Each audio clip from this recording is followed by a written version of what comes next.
formally welcome everyone who's now joining us to the webinar Jam, the first webinar of LJMB.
The person who's delivering our learning session this afternoon is a best-selling author, a champion speaker, he's won awards in Toastmasters, and a trainer and coach for career and professional development.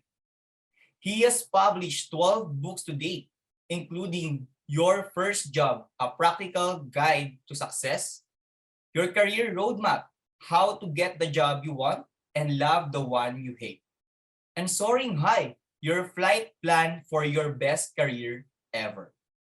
With about 30 years of corporate experience in manufacturing and marketing, his day job is being assistant vice president for a well-known beverage conglomerate. He runs two of its packaging factories, and last year, we have partnered with him to help develop and coach more professionals and leaders in the country. So, if you're looking for a coach who could surely help you to boost your career, he's the person to go to. Let's all welcome our speaker, Coach Nelson B. Coach. Thank you very much, Eldrin. And it's either belated Happy New Year or advanced Chinese New Year, depending on where you're coming from. Allow me a few moments to have my share screen. I have two plants and one of my staff, let's give him the name Ian. Let's call him Ian. He is involved with product design. And only last month, he came up to me and said, Sir Nelson, yes, I have a confession to make. Okay, what is it? There was a time I wanted to quit. Why? Because I'm involved with product design. That means I have to be adept with certain software, like Corel, Adobe Illustrator, but I had a difficult time learning the software. I don't know whether they're so complicated or I'm not smart enough. But Sir Nelson, I'm glad to tell you I'm staying and I'm so eager to learn the software. In fact, Sir Nelson, I'm now going to the YouTube tutorial so I can learn more about the software. And I was saying, wow, fantastic. What happened? And what he said was that I attended a wave workshop and I'm all the more eager to learn the new skills. Now, in case you're not familiar, WAVE stands for Workers' Attitude and Value Enhancement. Kudos to our L&D team for establishing this workshop where Ian participated.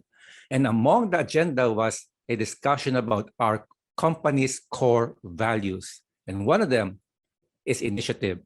And after going to the workshop, brainstorming, reflecting, Ian realized that he can do initiative, in this case, going out on his own and learn the software. And because of that, he became more excited, more empowered to do his job.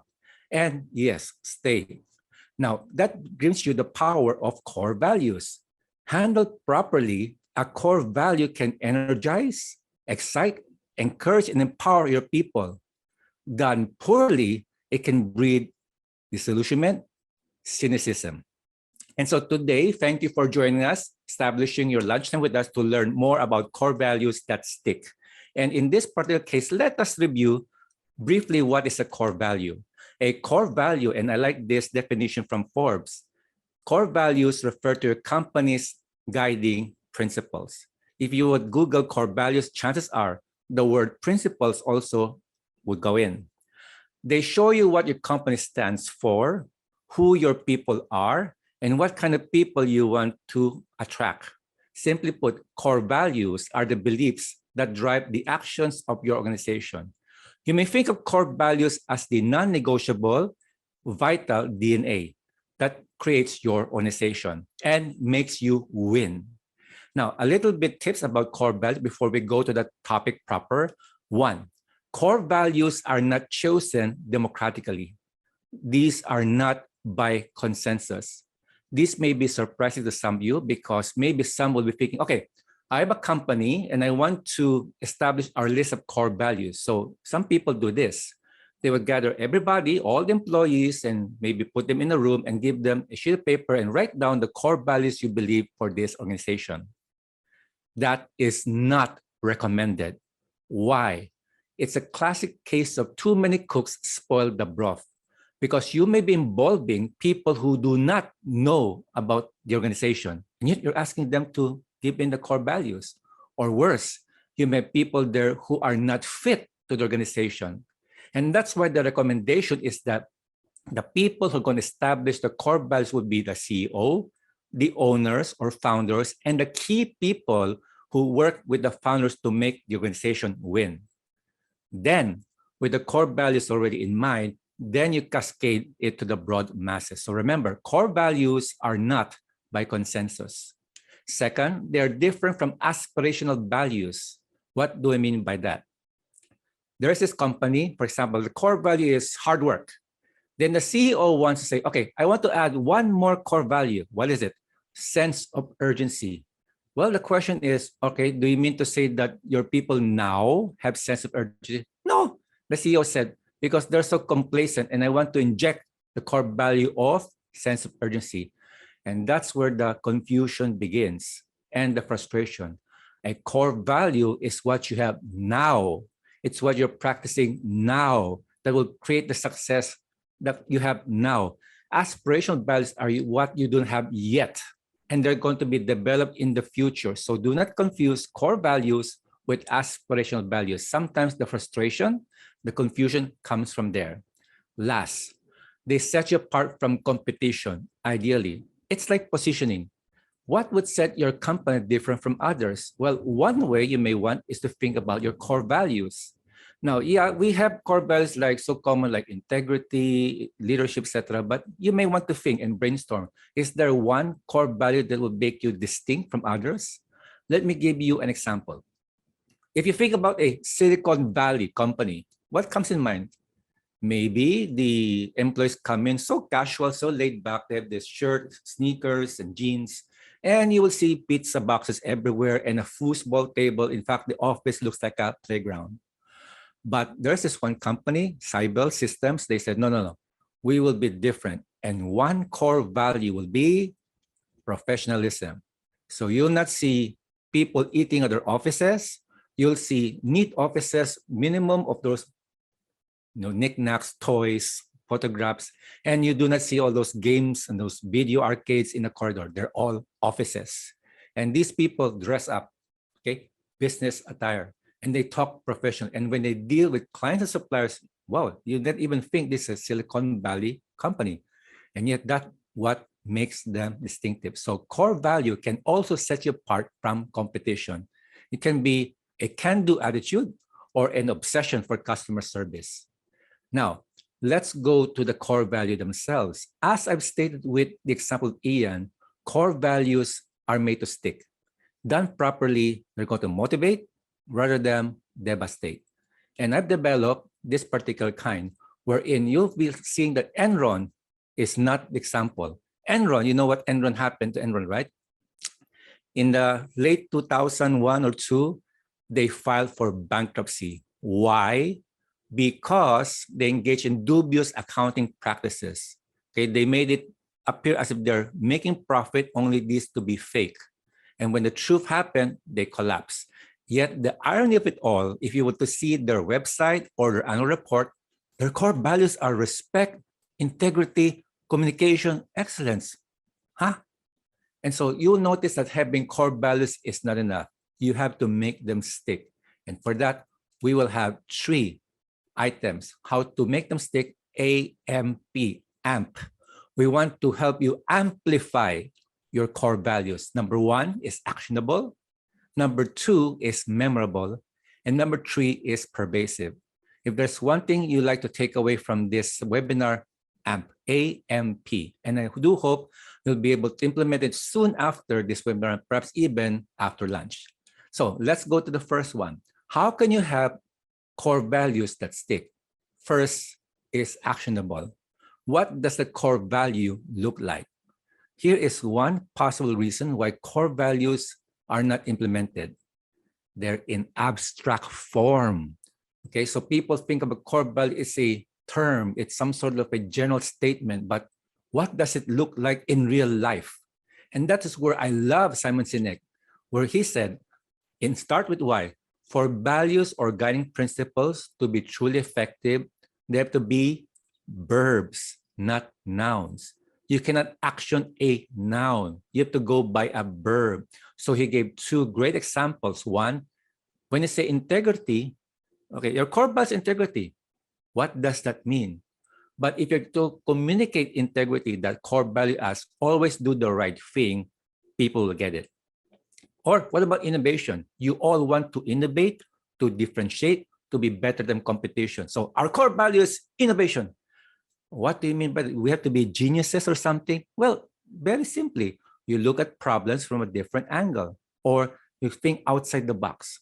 So when you have those core values in actionable terms, all the more you'll be able to implement them.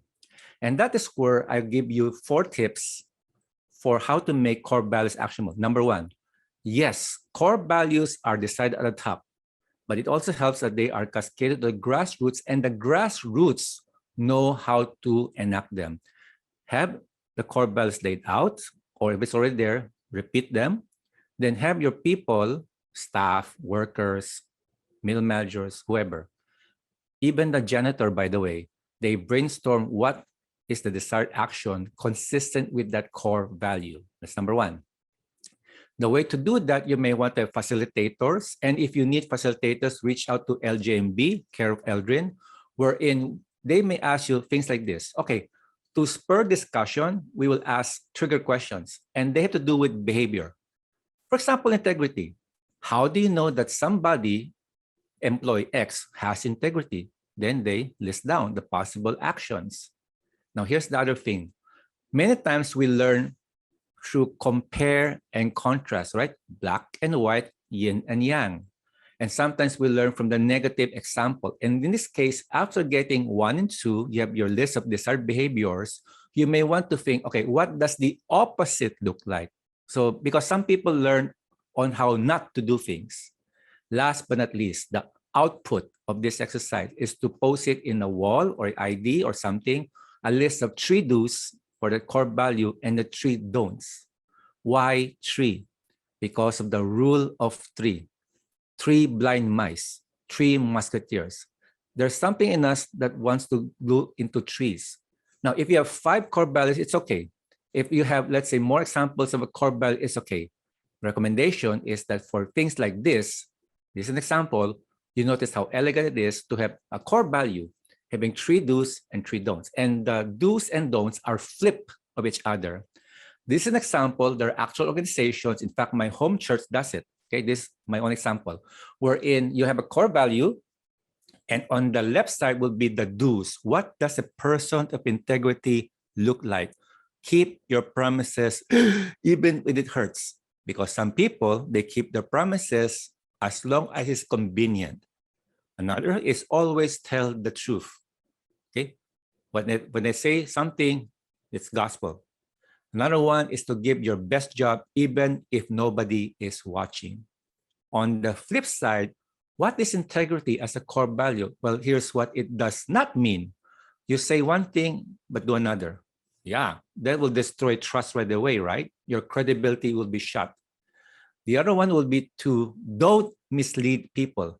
Don't go into half-truths, white lies, exaggeration, innuendos. And by the way, you may want to include gossip and backbiting. Last, you do not cut corners, even if you think you'll get away with it. Somebody said that reputation is what people know about you. Integrity is who you really are, even though nobody's watching. So that's one example. Make your core values actionable. What does it look like? And what will be the do's and the don'ts, and put it on paper. Now, let's go to the second one, memorable. You know, sometimes we ask people, okay, can you recite to me the company's core values? And well, there are some people who recite it well. There are some people who get some of that right, and some people complete blank. And first basic question is, do your people know your core values of the organization? And so the next question is this, because out of mind, how can you implement? So in terms of being memorable, how can people keep core values top of mind? And here are 3 ways. The first basic way is to pound into their heads. Okay, core values, 1, 2, 3, 4, 1, 2, 3, 4, 1, 2, 3, 4. And if repetition is the mother of learning, I think you'll get it there. Okay, just bombard them. Okay, here are core values, 1, 2, 3, 4, 5, 1, 2, 3, 4, 5, until they get it.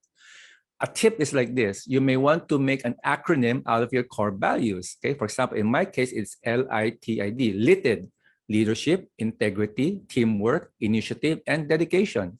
So that's how I'm able to memorize our 5 core values. So one is by rote, simply, pound it into their heads until they memorize it. But as adult learning tells you, we learn better if we go by stories. And that's why the other way to make your core values memorable is to make it into a gripping, inspiring story. Regale them with stories. I have 2 factories, as I said. And in our discussion, sometimes the name Edgar comes to mind. Okay, Edgar, we talk about Edgar. What's so special about Edgar? Well, okay, first of all, Edgar is part of process number 2. And, his day job is simply to make sure process number 2 works well. But whenever he would see some problems, defects, bottlenecks, etc., process number 2, he would go to the people in process number 1 because he knows that process number 1 affects process number 2. He does not have to do it, but he goes out of his way when he sees something in process number 2, his own backyard, a defect there, which is upstream problem. He will go and holler to process number 1 people, hey, we're having this, please do this, please do that, please do that. And because of that, Edgar is like a legend. Whenever we talk about malasakit, Edgar's name comes to mind, always. And that inspires people to be Edgars of their own. And so how do you make a core value memorable? Stories, cuento, legends. The third one is, as you would see, recognize. How to make it memorable? Well, people are starving for recognition, for affirmation, but the power of a good compliment works wonders. If you see somebody exemplifying the core value, especially if it's going to be in an above average way, seize on that, recognize him, commend him, if not immediately, soon after. And you can do it in public whenever appropriate. For example, in a toolbox meeting, I like to commend Ian or Edgar for doing this, doing this, doing this. Or now you make it more public at town hall, or put it on the bulletin board. It may even be grounds for being voted employee of the month. And maybe if your budget permits, something tangible, whether it's a cash prize, a GC, a trophy. So you may now want to reinforce core values when it's implemented through stories. You immortalize the person, or you will commend, put that guy up in a high pedestal. And can you imagine the power that guy can be seen so as an ordinary worker, but now he did something great that exemplifies a core value. Not only will you honor him, can you imagine he will go home? Darling, kids, do you know what happened to your dad? I was given this award. I was recognized. And of course, in the eyes of his family, that guy became a hero. Never underestimate the power of commendation. Now, The last is to be persuasive. Persuasive. How can the core values be a way of life? And this would be like, it's supposed to permit all parts of the organization. And here are the 4 ways from an HR standpoint. One is from an end-to-end, your core values should be seriously considered when you are hiring. When I hire this person, yeah, I see the resume, I see the skills, I see the transcript.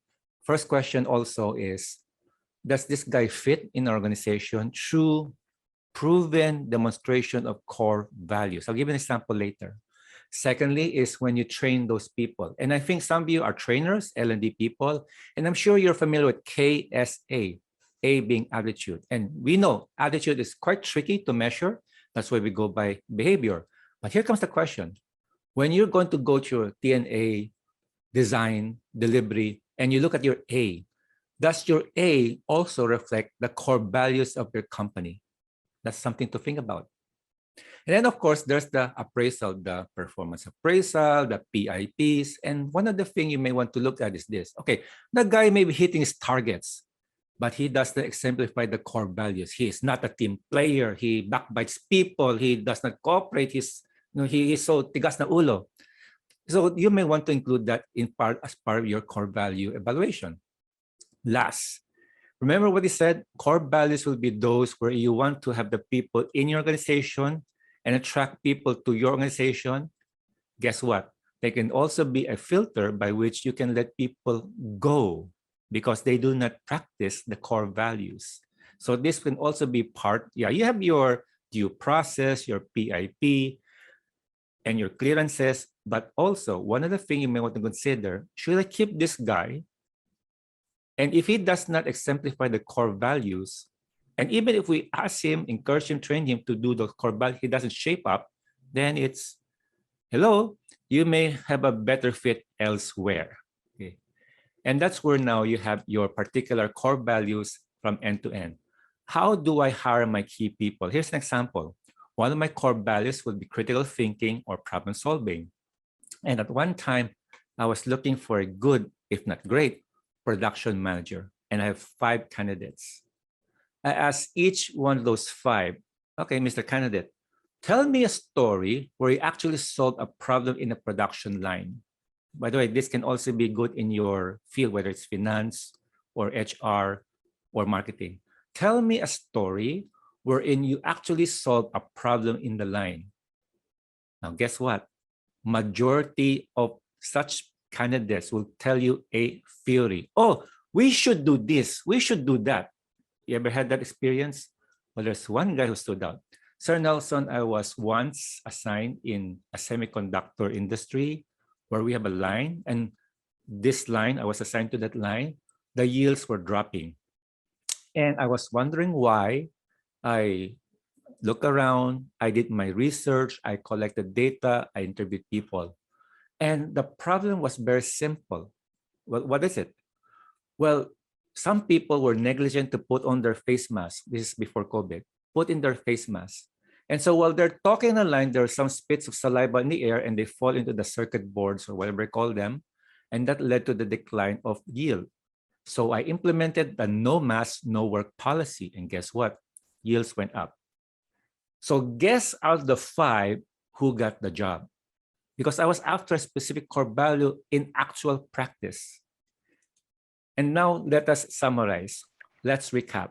How do you make core values stick? Make them actionable? What does it look like? 2, make them memorable. Can they have it top of mind? And 3, pervasive. Is it practiced everywhere, end to end, including HR functions? Now, I have a doggy bag for you because Edwin said something about applying what you learned. And this is something which I will start now. Here are 3 suggestions which you may want to take away and implement offline. 1, create an avatar of an employee exemplifying these core values. If you're in marketing, you have an idea what's an avatar. It's an avatar. No, it's not the blue guy in the movies. Huh? It's an avatar wherein you imagine a customer, you imagine what it looks like, even give him a name and give him what's his age, his gender, his educational background, even his aspirations. Does he love Starbucks? Does he drive so-and-so car? What does he do? In the same way, create an avatar of an employee exemplifying those core values. That's one. Second, remember I said to make it stick, you regale them with stories. So look for a true story inside your organization that illustrates that core value in a powerful way. Do you have somebody who went the extra mile and astounded the customer? Do you have somebody who made the malasake to the point that he actually did that? Because when you have that kind of story and it become part of your culture, guess what will happen? Not only will people be inspired, they will say, I can do the same thing. Puede pala. There's an empowerment issue there. Last, KSA. Whenever you're going to think about how will I train this person or coach or mentor this person on a certain manner, what core value would I like to inject? Those are the three. And I do hope you'll have a lot of fun and learning implementing them. And let's keep the conversation going. I have other good stuff, and you may want to check my books about career, where we have more insights about how to get hired, how to get ahead, how to deal with difficult bosses, that sort of thing. This will be your first job, your career roadmap, and soaring high. And also follow me in this particular social handle, especially LinkedIn, where I post 2, maybe 3, okay, each week about more insights about issues like this. And you can contact me through my email, nelsontd.com@gmail.com, and visit my website to learn more about me and get more resources. Let's keep the conversation going. And remember, if you also have questions and maybe LJMB can help you in developing, facilitating, or strengthening your core values, feel free to reach us through Eldrin and through the other staff. That's all for now. Thank you for being a great audience, Eldrin. We're opening the floor now to Q&A. Thank you so much, Sir Nelson, for giving us a wonderful session. I like the connection about on how one person acts with his core values to one integrity and your tips, of course. So now, let's proceed to the Q&A session. You may type your questions in our chat box, or you can unmute so we can have an interactive Q&A session. Everyone, you can now type your questions in our chat box. I'm also keeping an eye on the chat box, and let me stop share. Let's wait for the others to share or type. Thank you very much, Adrian. Okay.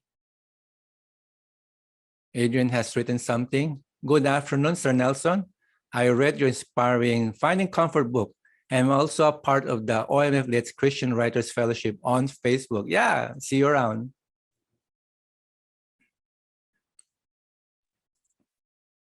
We have Christine Castillo, Sir Nelson. Sure. So just curious on how to know the difference between core values and core competencies. Okay, so I saw 2 questions. So And let's go with Adrian. Christine's first. Okay, so just curious how to know the difference between core values and core competencies. Think of them as one being who you are, the other one is how well you do something. Core competencies may be industry specific. For example, you may have to be great in, let's say, accounting for, let's say, financial analysis. But whether you are in a financial firm or a manufacturing firm, your core value of integrity is always there. So core value can be more universal, regardless of what industry you're in. And then depending what will be the specific industry will be your core competency. Will that answer your question, Christine? That's fantastic, sir. Thank you so much for that. Thank you, my pleasure. Then we go to my fellow writers, Adrian's question. How will you deal with company leaders who don't live out the corporate core values? Oh, we always have that. Okay, all right, okay. You have different ways of doing it. By the way, company leaders, I don't know if you're referring to your boss or the CEO. If it's your boss, you may want to have a heart-to-heart talk with him. Or later, you may want to sort of voice it out with your HR if there's going to be a kamustahan. Kamustahan being to say that sometimes HR business partners would, feel the pulse, ask you how you're doing, is there an issue? And don't worry, this will be treated with utmost confidence. That's one. But my best advice is this: you create your own Camelot. Meaning, I learned this from a CEO of Del Monte. Even if people around you are not practicing the core values, you practice it. And so that then you'll be the one to set the standard. You become the change you're looking for. And who knows, it may catch on. Those company leaders may be either inspired to do the same or they're ashamed to do the same thing. What I do believe is that whenever you do what is right, ultimately, especially people, whether senior management or customers or suppliers, and even God himself, eventually you'll be vindicated. So even if the company leaders, they don't walk the talk, you walk the talk. Does that help, Adrian? Yes, sir. Okay. Very helpful, Paul. Thank you. My pleasure. Thank you. Now, how do you introduce core values in a multinational company? My suspicion is that if you work for multinational companies, the core values are already there. I used to work for, let's say, GE, General Electric, and they already have the core values there: boundarylessness, energy, empowerment, that sort of thing. So most likely they are already there, but you may want to do two things. One, you introduce those core values and perhaps put them in a Filipino context. Okay, so for example, if it's integrity, in the US, there's this laws against bribery, racketeering. In the Philippines, now you may want to put in context, we will never deal with people who ask for under the table, things like that. Now, if you're talking about a multinational company who has never had core values, then you may want to have first talk to the owners, because these are the ones, remember, the core values are done at the top, then cascade down. So you may want to go through the exercise of having the founders, the key people, what will be the 3 or 5 core values which will define your company, then you cascade. Okay, so I hope, Claire, that answers the question. I'm just curious about introducing core values in a multinational, or sorry, you said multicultural. Sorry. I did not read it properly. My apologies, Claire. Okay, multicultural company. First of all, you may want to understand the culture. We also have 15 nationalities. I'm sorry? We also have 15 nationalities. Oh, 15 nationalities. Sorry, Claire. I thought you said multinational. Okay, I wasted about 1 minute there. Okay, so you have 15 nationalities. I believe that in every culture, there's always common core values. Every culture, I'm sure, would put emphasis on honesty, respect, trust. And so therefore, you may want to first to do two things. One, you may do a little research about those 15 culture. It's called cultural sensitivity, and find out what would be the common core values there will be. And number two, you'll now have your discussion of the key people representing those culture, and therefore what can we agree upon, given your broad backgrounds, your beliefs, that we can agree upon, let's say 3 or 5, that will be true for everyone, no matter what the culture is. Ideally, it will also be at the start with the owner or founder, because remember, too many cooks spoil the broth. Would that be helpful, Claire? Yes, thank you so much, Sir Nelson. All right. So yeah, I should have my glasses, no? Multicultural, multinational. All right. So Nitzel said, I would like to ask if there were instances before where core values change. Yes, but from my experience, it's quite rare. Yes, you may want to change core value if, let's just say, your strategy calls for it. For example, you're going to tap a new market, or you're going to be, for the sheer need to survive, you need to, let's say, be more innovative. But as I said before, you have to be careful about core values and aspirational values. And my advice like this: one, you see if your existing core values can still be doing the job. Second, develop that aspirational value and then make it, once you have it, into a part of the existing, or it becomes a new core value. But there's one thing we have to also advise: do not do it, regularly, because otherwise, if it's going to be like frequently people say you don't stand for anything. Core value change has to be done slowly, thoughtfully, and if it's an absolute must. Does that help, Nichel? Yes, thank you, sir. Thank you. And then I have another 2 messages. Create your own camera. Yes, thank you, Adrian. That came from Alex Castillo, if you know who he is. Now, see, I don't know how you pronounce it. Is it Guile or Gile? Okay, so Miss Herloso or Gerloso, from a manager's standpoint, what is your recommended approach to objectively measure people's talents or values? Okay. Like I said, it's quite difficult to measure attitudes because I cannot see what's inside your heart, but I can measure your behavior.